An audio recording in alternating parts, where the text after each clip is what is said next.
There's a goal! Can you believe it? It's extraordinary. What a weekend it was for our South Australian sides. Crows hold on in Darwin, while Port Adelaide make it 3 from 3 in China. Massive show coming up. We also look at South Australia's brightest young talent. What pick will he go in the draft? It's all coming up on your home for footy in South Australia. You're watching Footy SA.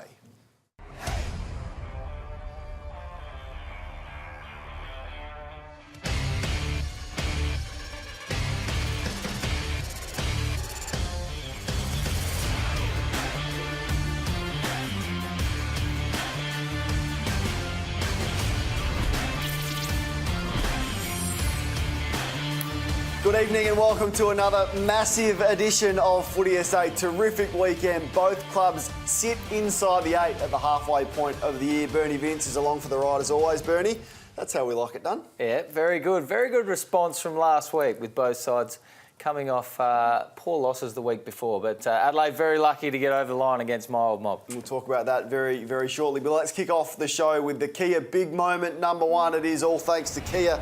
Their V6 twin-turbo Kia Stinger is the West Australian car of the year. Port Adelaide dominate in China, Bernie, and it was their starts that really have been an issue for them, but they turned it around. And I thought the coaching moves of Ken Hinkley. So that man, Dougal Howard, went from defence to forward, started Houston on ball. He had a career high at best 28 disposals. And also Robbie Gray spent a lot more time on ball. So I like the fact that Hinkley was proactive. Yeah, at least he's trying something and not going in and, I mean, their start's been pretty poor over the last few weeks. So he is trying something, although it is over in China. But the man I've loved is Boak. I can't believe how... He's your man. He's my... Anyone that's good, I claim. So, OK, he's my man. But he's in outstanding form. Yeah. How old is he now, 30? 31, 33 disposals, a couple of goals, and they tried to tag him, but they just couldn't go with him because he works too hard. So he had the better of Jack Steele from St Kilda. Another man who was back in form. We've been waiting for it, and he responded. Robbie Gray. It's been a shocking year for him through injury and a bit of poor form, but he had 26, 3 goals, and just dominated. Yeah, he can find the footy. He's just one person I think everyone in the whole league loves to watch. He's smooth. He uses the ball well, and his finish around goals outstanding. He kicks a real good one from the pocket here in a minute. But yeah, he's been missed by the Port Adelaide team this year. I wonder if they've learned a bit from what they've done with Travis Boak and putting him from the forward line back into the midfield, and whether they can do the same with Robbie Gray, because he's prolific midfielder at his best. Yeah, well, certainly at least spit him through there. He's sort of been a bit more permanent forward this year, the games he's played. So yeah, get him up and get him involved, because certainly an important player for Port Adelaide. It was looking ugly for your old team, Adelaide, at one point on Saturday night, but somehow they hold on despite getting killed in contested ball with inside 50s. And these were some of the errors that almost cost them, but they were good enough to hang in there and hold on. Yeah, some poor errors throughout the whole night, probably from both teams. If you're looking at Melbourne in the second half, but just found a way. Good teams find a way to win these sort of games, and to their credit, Adelaide held in and just found a way late. Although it was in the last few minutes, they got there, and probably lucky Wiedemann misses that goal, obviously, but they found a way. Yeah, you've played up there before, Bernie. Conditions in Darwin? Yeah, well, it's real slippery, so it's like a real sweaty. It's like almost playing wet weather footy, so it's slippery and tough. But you just treat it like a wet weather game. Get it forward, momentum footy. But it seemed pretty clean from what I could see on Saturday night. We're going to talk about some of the players coming back for Adelaide shortly. Rory Sloane, I guess, was the only sour night. They're saying 50-50 to play this week. I'd be surprised if he got up this week. No, you'd rest him, wouldn't you? I think so. With the bye coming up as well, give him a few weeks and we'll see him after that. We've been calling for it on this show. Finally, Don Pike, he watches the show every Monday night. He was listening. Good. Brought in Josh Jenkins and Bryce Gibbs back in, and to good results. Both of them were very influential on the results. In particular, Jenkins, I thought, 16 disposals, 7 marks, 2 goals, 3, and he was back to competing in the forward line. Yep, and we've said all along, don't pick him till he's ready. Yep. Obviously, the coaching staff thought he was ready, although it was off a bye.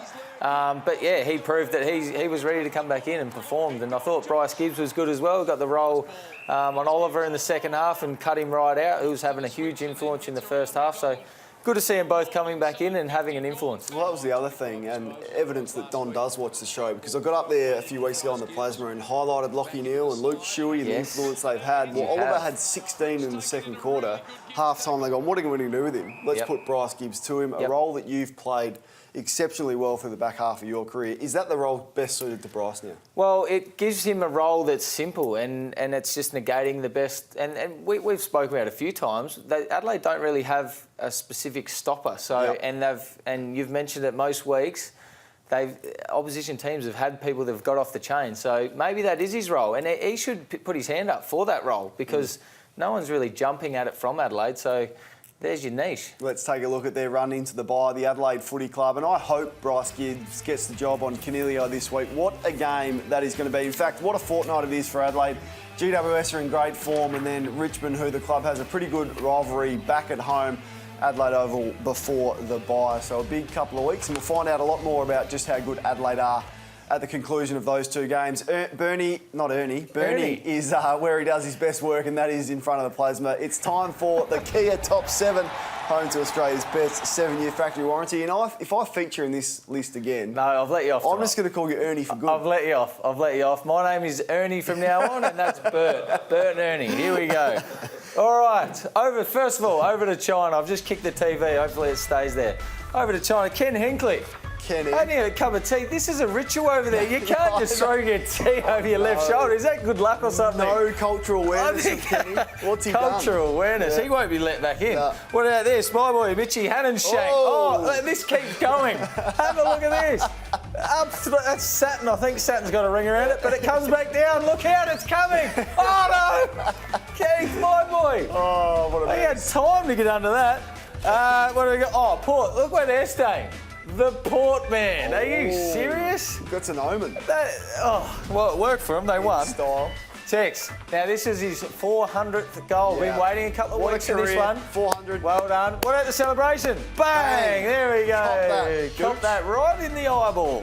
What do we got? Oh, here we go. I like this one. Chad, I don't know why he's having a race before the game, but do your warm-up. Look at him. No, it's up there. Here. It's up there. Where? Circle. Oh, there he is. Sorry, I missed him. He almost done a hamstring. Look at his hammy. I have seen another corns go down that easy, but I'll let you off. How good's this, Eddie Betts? They love him up there. He is the real hero up there. Have a look at him. They love him. But there's another hero. Have a look at this article. Here we go.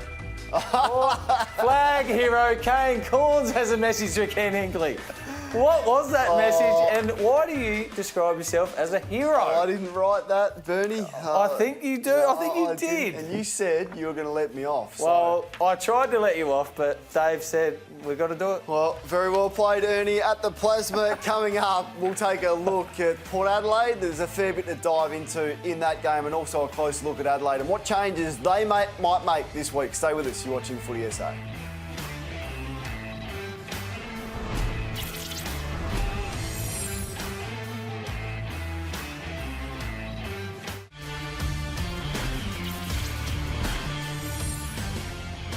Thanks for joining us on the Footy SA. I want to take a close look, Bernie, at some of the coaching moves that Ken Hinkley made during this game, and it had St Kilda all at sea. What we're going to highlight is the spare player Port Adelaide wanted to roll behind the ball. So Jonas, that man, on that occasion, what you're going to see in this vision is it's not just one player. So that's what the best teams do. They change it up. On this occasion, it's Lysett doing what all good ruckmen do, playing behind the ball. He took 3 intercept marks. He was enormous on the game, Scotty Lysett. And we're going to see more players here because Port Adelaide was so quick to get this one back. This is from a stoppage, so they lose the stoppage. There's enough pressure on the ball carrier. It gives them time, delay on the game. Once again, Jonas is just waiting there as that wicket keeper, that kick behind the play. St Kilda had no options for it. On this occasion, it's Westhoff, so a different player. He does that so well and has done throughout his career. He gets back. We're going to pause this one. There's 2 back here, and it doesn't have to be a tall player. Sam Gray filling the dangerous space. Westhoff's there. Confusion with the St Kilda kicker.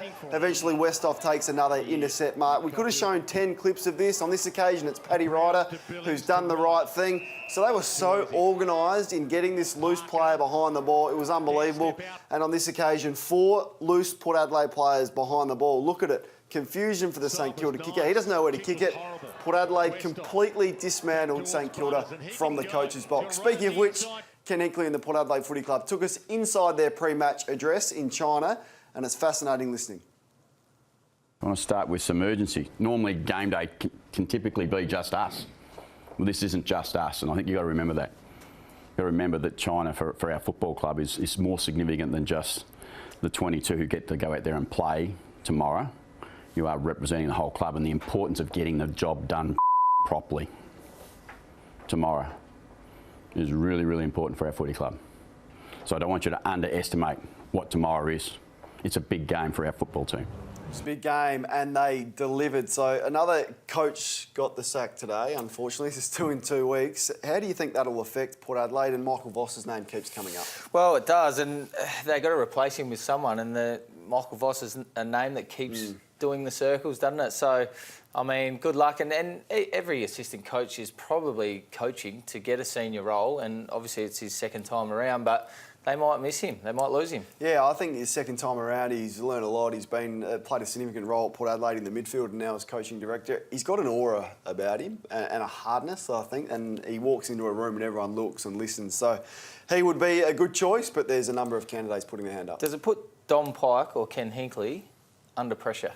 Don't think so. I don't think so. I mean, every coach is probably 4 games away from being under pressure, but they're both on long-term contracts, so I wouldn't imagine there'll be any change in the foreseeable future at either of the Adelaide clubs. Let's take a look at the votes for the Port Adelaide game. It is all thanks to Repco Authorised Service Centre, your local mechanic with the nationwide backing of Repco. Book your next car service at repcoservice.com. 5 players, all 5. Oh, and there was a lot of good ones. Actually really tough to squeeze them in. Thought Boat was the best player on the ground. Robbie Gray was sensational. I thought Butters had a real influence. That could have been Dersmer. I thought he was good. I mentioned Scott Lycett and Dan Houston for his career best 28 disposals. Any issues? No, very good. I'm very happy with the 5 full spots. I think that's the first time for the year. So it took a 70-point win for that to happen. But well done, well done. Not many spots left in Blighty's Hall of Fame, so let's find out who is the latest inductee into that exclusive club. It's all thanks to Amy. Lucky you are with Amy, and lucky you're in Blighty's Hall of Fame.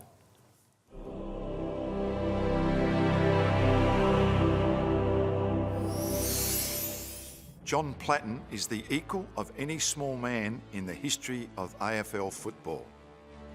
Brownlow medalist, Magarey medalist, Premiership star, All-Australian, Hall of Famer, you name it, he's done it. Although, he didn't kick 100 goals though. Bounce, gets it to Platten, central. I remember, like it was yesterday, 1984, John Platten playing for Central Districts against my club, Woodville, played 2 of the best games I've ever seen an individual play in that season against us. He ended up winning the Magarey medal, and so he should have. His year that year was outstanding. He was a unique player with a unique look. Those long flowing locks made him stand out. The Hawthorn sides of the 80s and early 90s were hard enough to get a game in, let alone star like Johnny Platten did. John Platten was known for his courage, but I also loved him for his beautiful long kick. For his size, he was as long a kick as I'd ever seen. Coaching against him was difficult. Courage, could find the footy, and he'd run you into the ground. He had a great tank, and add to that, speed. Almost the perfect small man. John Platten, welcome to Blighty's Hall of Fame.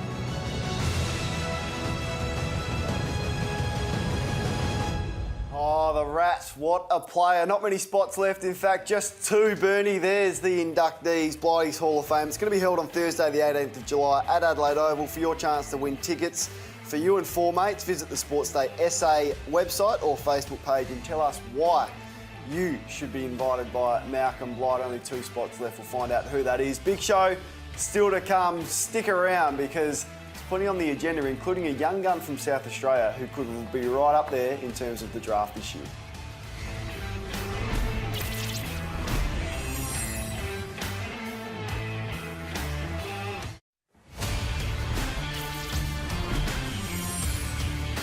Good evening and welcome to Footy SA. All thanks to Kia, home to Australia's best 7-year warranty, and also OTR, who are making life easy.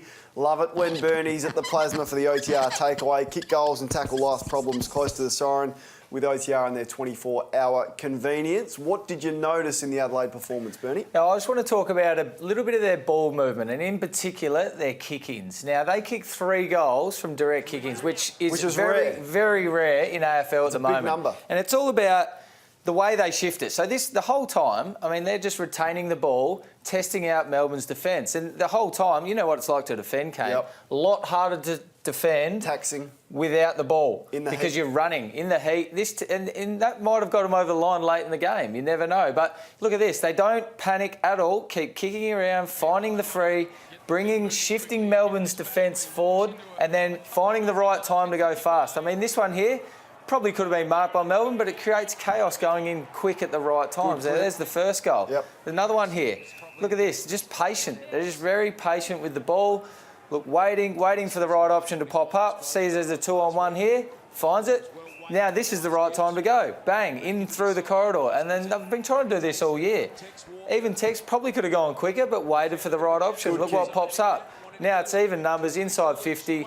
Jenkins just makes it very easy. But it's all about patience and composure with the ball and not panicking and trying to go quick too early. Much easier to play in the forward line with that sort of ball movement than it was at the start of the year. So very good clips from you at the Plasma. I want to chat about Riley O'Brien and his performance. It's been a good bunch of games for him, but up against the best ruckman, he's been dominated this year. It was no different against Max Gawn, particularly early. Gawn had his way with Riley O'Brien. Gawn was probably, I thought, the best player on the ground for the night, along with Brad Crouch and Tom Lynch. So they've got some decisions to make. Sam Jacobs, we're going to talk about in a minute. Bernie was back in the SANFL with a really strong performance.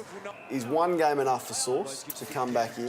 Well, that's probably not our decision, but I'd like to bring him straight back in. I think O'Brien's done a fantastic job for the time that he's played, but yeah, clearly beaten on the weekend. And if Sam Jacobs, I think he comes in, to be honest. I think he's in. Yeah, I'm with you. I think up against Mumford this week, GWS, I think Jacobs has to come back in.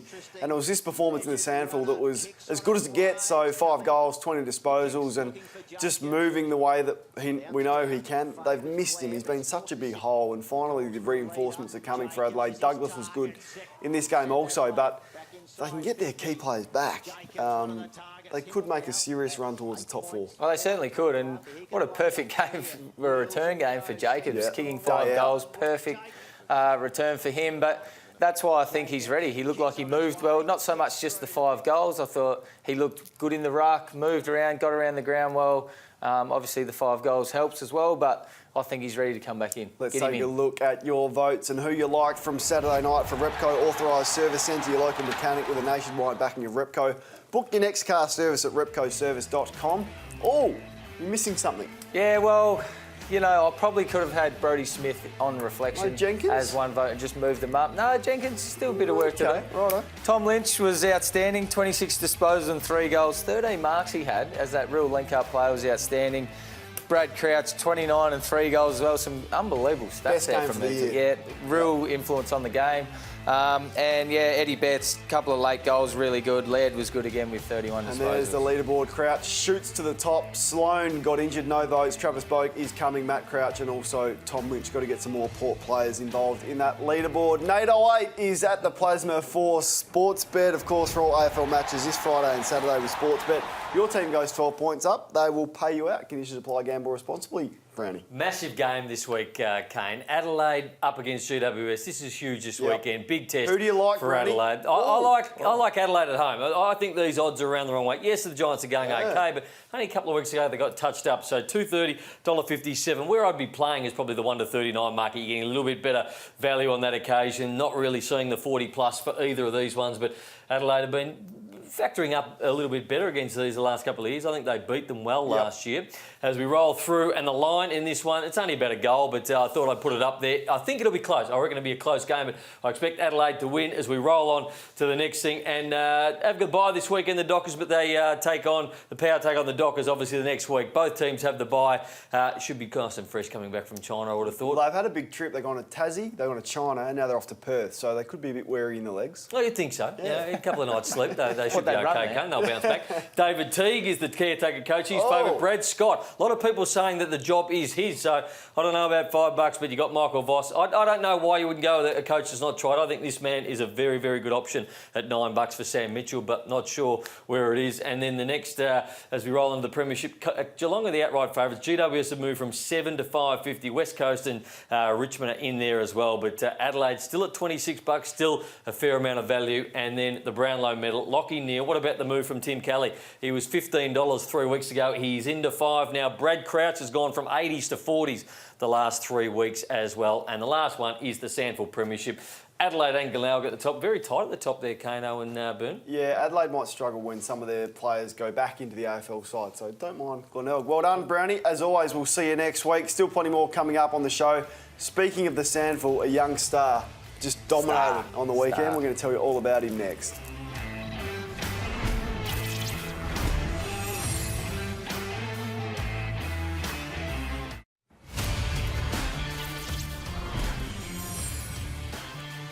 This is Footy SA, all thanks to Kia, home to Australia's best 7-year factory warranty, and also OTR, who are always making life easy. It's time now for our Balfours Sandford update. Bernie, of course, the Balfours Take a Specky promotion is on right now.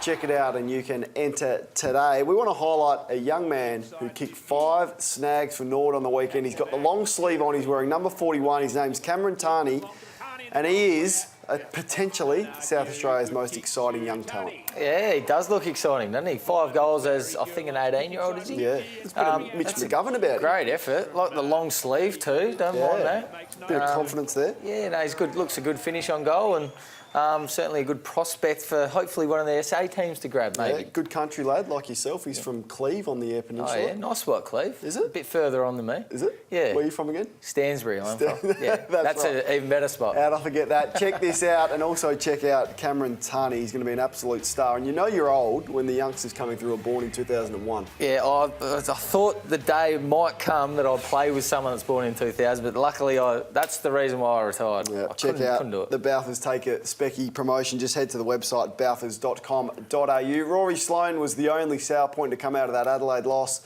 He's done a hammy. They're saying a minor one. Ben Hart spoke to the media today, saying 50-50 to play this week. There is no way you risk Rory Sloane this week. No, put him in cotton wool, get him to miss the next 2 weeks, leading into the bye, freshen him right up, give him a real good crack at the second half of the year. Don't risk it. We're agreeing a lot tonight. Is that because we're wearing the same clothes? I think because we are dressed very similar. Check out all the best bits from tonight's show on the SEN app. Of course, download that and get involved. Big game this weekend for the Adelaide Footy Club. They take on the Giants. Do you like them at home? I do, but GWS in form. I like the Crows as well. Port Adelaide have got the weekend off. We'll dissect it all again on Monday night. Have a great week.